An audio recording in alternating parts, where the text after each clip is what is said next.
മഹാത്മാഗാന്ധി കുടുംബസംഗമം നടത്തി. വടക്കുംതല മണ്ഡലംതല കുടുംബസംഗമമാണ് നടത്തിയത്. KPCC secretary Sooraj Ravi ഉദ്ഘാടനം ചെയ്തു. മഹാത്മാഗാന്ധി കുടുംബസംഗമം നടത്തി. വടക്കുംതല മണ്ഡലംതല ഉദ്ഘാടനം KPCC സെക്രട്ടറി സൂരജ് രവി ഉദ്ഘാടനം ചെയ്തു. 5 വർഷക്കാലം ഈ ഗവൺമെന്റ് മുന്നോട്ട് പോകുന്ന ഒരു സ്ഥിതിവിശേഷം നമ്മുടെ രാജ്യത്ത് ഉണ്ടാകത്തില്ല. ഇവിടെ നിതീഷ് കുമാറിന്റെയും ചന്ദ്രബാബു നായിഡുവിന്റെയും തോളിൽ കയറിയിരുന്നു കൊണ്ടാണ് നരേന്ദ്രമോദി ഗവൺമെന്റ് മുന്നോട്ട് പോകുന്നത്.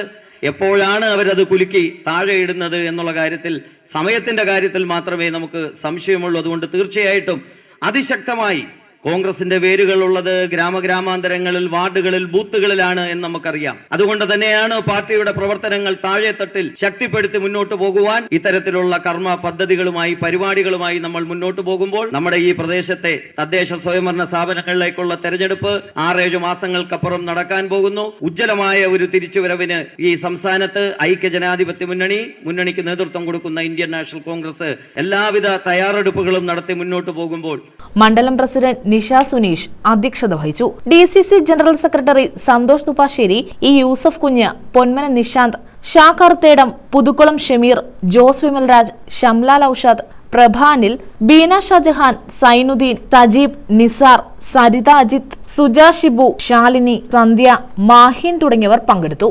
മഹാത്മാഗാന്ധിയുടെ പേര് പറയുന്ന നാവിൽ ആ ഘാതകന്റെ വർഗീയ ഭ്രാന്തന്റെ പേര് പറയാൻ പാടില്ല എന്നുള്ള നിലപാടുള്ളത് കൊണ്ട് ആ ഭ്രാന്തന്റെ പേര് ഞാൻ പറയുന്നില്ല. ഇവിടെ കമ്മ്യൂണിസ്റ്റ് പാർട്ടിക്കാർ ഇന്ത്യൻ സ്വാതന്ത്ര്യാനന്തരം അനുഭവിക്കുന്ന ഈ സ്വാതന്ത്ര്യമുണ്ടല്ലോ, സുഖമുണ്ടല്ലോ, ഇതിനുവേണ്ടി ജീവത്യാഗം ചെയ്തത് ഇന്ത്യൻ നാഷണൽ കോൺഗ്രസിന്റെ നേതാക്കന്മാരാണ്, പ്രവർത്തകന്മാരാണ്. അറിയപ്പെടുന്നവരും അറിയപ്പെടാത്തവരുമായ ലക്ഷക്കണക്കിനായ സ്വാതന്ത്ര്യ സമര സേനാനികളുടെ ജീവസുറ്റ ആ പ്രവർത്തനങ്ങൾക്ക് അന്ത്യം കുറിക്കപ്പെടുമ്പോൾ, വിടവാങ്ങുമ്പോൾ, ഈ രാജ്യത്തോട് വിട പറയുമ്പോൾ, ലോകത്തോട് വിട പറയുമ്പോൾ. News bureau, Chavara.